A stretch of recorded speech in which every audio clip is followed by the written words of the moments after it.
Subscribe now and press the bell icon. Never miss an update. Good morning बच्चों, कल हम लोग wheat stone bridge देखे थे। आज व्हीट स्टोन ब्रिज से संबंधित कुछ इंपॉर्टेंट न्यूमेरिकल देखेंगे।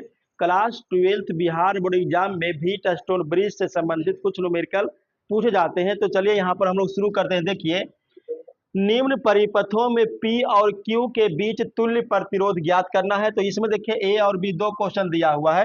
तो सबसे पहले हम लोग क्वेश्चन ए को देख रहे हैं। देखिए, इसमें 1 2 3 4 5 प्रतिरोधक लगा हुआ है।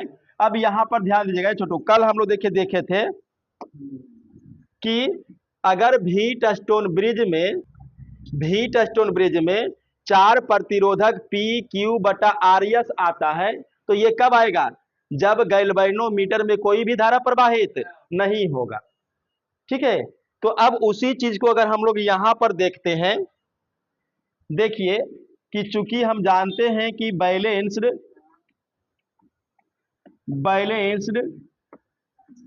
व्हीट स्टोन ब्रिज के लिए P बटा Q बराबर कितना होता है? R बटा S। और ये तब होगा जब गैल्वेनोमीटर में धारा 0 प्रवाहित। तो अब ध्यान दीजिएगा, यहाँ पे फिर से कल वाला में आते हैं। यहाँ देखिए, ये जो 4 प्रतिरोधक जुटा हुआ है P Q R S, तो ये P बटा Q बराबर R बटा S कब आएगा? जब ये वाला परिपथ में कोई भी धारा प्रवाहित नहीं हो। तो यहां पर हम लोग चेक कर लेते हैं कि अगर हम इसको P मान लें, अगर इसको P मान लें, इसको Q मान लें, इसको R मान लें और इसको S मान लें, तो हम लोग चेक करते हैं। P का मान 3,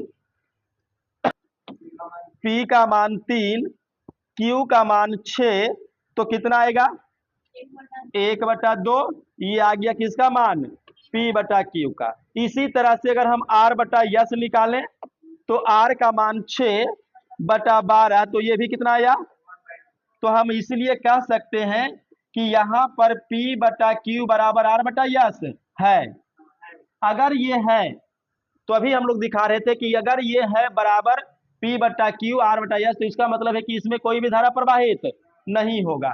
तो 9 ओम वाला जो प्रतिरोध है वो समझिए सर्किट में कोई काम का नहीं है, वैसे ही फालतू जुटा हुआ। तो इसी सर्किट को हम लोग यहाँ पर एक नए सिरे से बना सकते हैं। यहाँ देखिए P है, एक वायर गया यहाँ से ऊपर गया है जिसको हम लोग P माने हैं 3 ओम वाला। फिर यहाँ से एक नीचे आया, इसको Q माने थे 6 ओम वाला। फिर यहाँ से एक नीचे आया है 6 ओम वाला, और यहाँ से फिर एक 12 ओम वाला, और फिर ये इस प्रकार से Q होगी। अब देखिए, चूंकि इसमें तो कोई धारा प्रवाहित हो नहीं रहा, तो इसको हम लोग सर्किट से बाहर निकाल लेते हैं, कोई काम का है नहीं। अब आप देखिएगा कि P से Q जाने का 2 रास्ता है। देखिए, यहां से अगर हम लोग चलते, देखिए यहाँ गए, यहाँ पर जैसे ही आएंगे तो हम ऊपर के रास्ते से भी Q तक पहुंच सकते हैं और हम नीचे के रास्ते से भी Q तक पहुंच सकते हैं। और ऊपर या नीचे जो भी रास्ता हम लोग चुनेंगे, ये देखिए, तो ऊपर के रास्ता में भी 3 वाला और 6 वाला एक ही लाइन में आ जाएगा।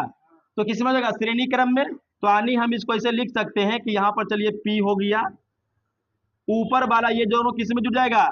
श्रेणी क्रम में। और एगो हमको मिलेगा, इसको RS लिखेंगे, और नीचे वाला भी दोनों किस में जुड़ेगा? श्रेणी क्रम में। ये भी एगो का मान देगा, ये भी श्रेणी क्रम में। और यहाँ पर फिर क्या बन जाएगा? Q बिंदु। अब श्रेणी क्रम में नियम क्या है? R1 प्लस R2, तो 6 और 3 9 ओम, नीचे में भी 18 ओम।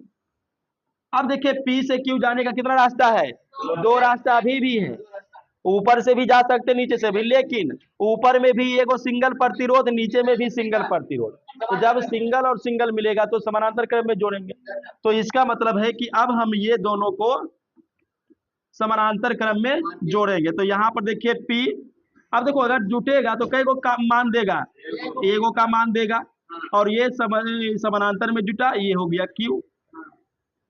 अब समानांतर में नियम क्या है कि अगर दो प्रतिरोध अलग अलग मान वाला जुटा हुआ है, जैसे यहाँ देखिए 9 और 18 है, तो हम लोग क्या करेंगे कि ऊपर में दोनों प्रतिरोधक को गुणा करेंगे और नीचे में जोड़ देंगे। ये फॉर्मूला हम लोग आगे पढ़े हुए हैं। तो इसीलिए हम लोग निकालेंगे आर पी क्यू, यानी समतुल्य प्रतिरोध जो दे रखा था पी और क्यू के बीच। तो यहाँ पर ये जो आर है वो समतुल्य प्रतिरोध पी और क्यू के बीच किस में जुट रहा है, समानांतर में। अब कर लीजिए R1 गुना R2, तो 18 गुना 9 और नीचे जोड़ेंगे 18 और 9 27, 9 तिया 6 तिया, तो ये आएगा 6 ओम आंसर। तो देखिए अगर आपको संतुलित व्हीटस्टोन ब्रिज याद होगा इसका कैरेक्टर, तो आप इस जैसे सर्किट का तुल्य प्रतिरोध बहुत ही आसानी से निकाल सकते हैं। लेकिन हाँ, एक चीज पहले चेक कीजिएगा। क्या चेक कीजिएगा कि P बटा Q और R बटा S बराबर है कि नहीं। और ये मान के चलिए कि अगर ऐसा क्वेश्चन दिया तो वो बराबर देगा ही। ठीक है, तो इसको नोट कीजिए, फिर आपको दूसरा क्वेश्चन बनाते हैं। यहां तक का स्क्रीनशॉट ले लीजिए। अब इसका दूसरा क्वेश्चन देखिएगा। P और Q के बीच देखिए 2 ओम वाला 5 को दिखाई पड़ रहा है, तो इसको हम लोग दूसरे तरह से सेटअप करते हैं। देखिए यहाँ पे P बिंदु है, एक वायर गया और ऊपर की ओर ये जब आगे बढ़ता है तो इसको में देखिए वो कितना ओम का, 2 ओम का मिल रहा है। देखो ऐसे गया ऊपर 2 ओम का और फिर ये आगे बढ़ता है और ये आगे देखिए फिर 2 ओम का ले रहा है, तो फिर ये 2 ओम का प्रतिरोध लेता है और आगे ये कहां तक जाता है, P तक। कहां तक जाता है, P तक। ओ Q है, सही है, Q तक। ठीक है, फिर देखिए P से एक और तार निकलता है, 2 ओम वाला लेता है, तो P से एक और तार निकालिए, फिर से 2 ओम वाला लीजिए और ये आगे बढ़ के देखिए यहाँ से नीचे जा रहा है, तो ये नीचे जाकर कितना लिया, 2 ओम, और ये घूम के फिर कहाँ पहुंचा, Q तक। तो ये फिर से 2 ओम लिया और ये घूम के कहाँ तक पहुंचा, Q तक, 2 ओम। और बीच में देखिए ये रह गया है, तो इसको बीच में यहाँ पर 2 ओम डाल दीजिए। अब देखिए ऐसा करने से क्या हुआ कि अब ये आसान इस ढंग में आ गया है। ठीक है, तो अब यहाँ पर फिर से वही हम लोग करते हैं कि अगर हम लोग पहले चेक कर लेते हैं कि P बटा Q, यानी कि ई P है और ई Q है, तो 2 और 2 कितना आ जाएगा, 1। और फिर अगर निकालते हैं R बटा यस, तो देखिए R और ये यस, तो ये भी 2 बटा 2, तो दोनों बराबर आ गया ना।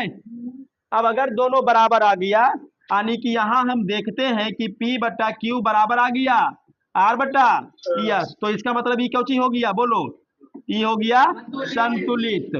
तो ये संतुलित व्हीटस्टोन ब्रिज पर अगर चलेगा, संतुलित व्हीटस्टोन ब्रिज, तो संतुलित व्हीटस्टोन ब्रिज में क्या कहता है कि अगर P बटा Q बराबर R बटा यस आ गया, तो इसका मतलब है कि बीच वाला में कोई धारा प्रवाहित नहीं होगा। तो ये बीच का सर्किट जो 2 ओम वाला लगा हुआ प्रतिरोध वो किसी काम का नहीं है।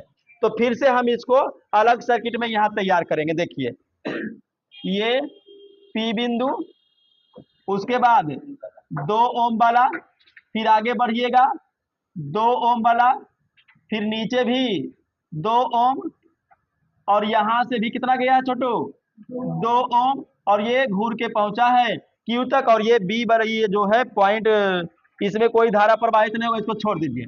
अब देखिए ऊपर वाला दोनों किस में जुटेगा, ये दोनों किस में, श्रेणी क्रम में। तो श्रेणी क्रम में नियम क्या है, R1 प्लस R2। तो R1 और R2 करेंगे, श्रेणी क्रम मिलेगा, तो 2 और 2 4 हो। फिर नीचे भी देखिए तो नीचे वाला भी ये दोनों श्रेणी क्रम में, तो 2 और 2 4, ये पहुंच गया Q और ये P। अब देखिए P और Q जाने का ऊपर से भी एक रास्ता, नीचे से भी एक रास्ता, एक गो है तो समानांतर क्रम में। तो इसका मतलब R P से Q हमको मिलेगा समानांतर क्रम में। अब देखिए समानांतर क्रम में दोनों एक ही जैसा है, ये भी 4 ये भी 4। तो अगर समानांतर क्रम में एक ही जैसा प्रतिरोधक जुटा हुआ रहे, तो आप डायरेक्ट फॉर्मूला लगाइए R बटा N। R यानी कि प्रतिरोध का मान 4 और कई गो, 1 और 1 2 गो, कितना मिलेगा। तो इसका मतलब है ये पूरा सर्किट का समतुल्य प्रतिरोध जो पूछ रहा था, तुल्य प्रतिरोध कितना मिलेगा, 2 ओम। एक और ट्रिक याद रख लीजिएगा एकदम, अगर ऑब्जेक्टिव में से पूछ दिया, जितना क्वेश्चन में दिले है वही आंसर होगा। कितना दिले है, बस आंसर भी 2 ओम होगा। अगर मान लो यहाँ 5 ओम 5 ओम 5 ओम 5 ओम 5 ओम, आंसर भी 5 ओम। डायरेक्ट याद रखिएगा, ऑब्जेक्टिव के लिए इतना लंबा चौड़ा काहे कीजिएगा, जितना ओम का दिया हुआ रहेगा आंसर भी वही मिलेगा, जब ऐसा बड़ा सर्किट रहेगा तब। क्लियर, नोट कीजिए।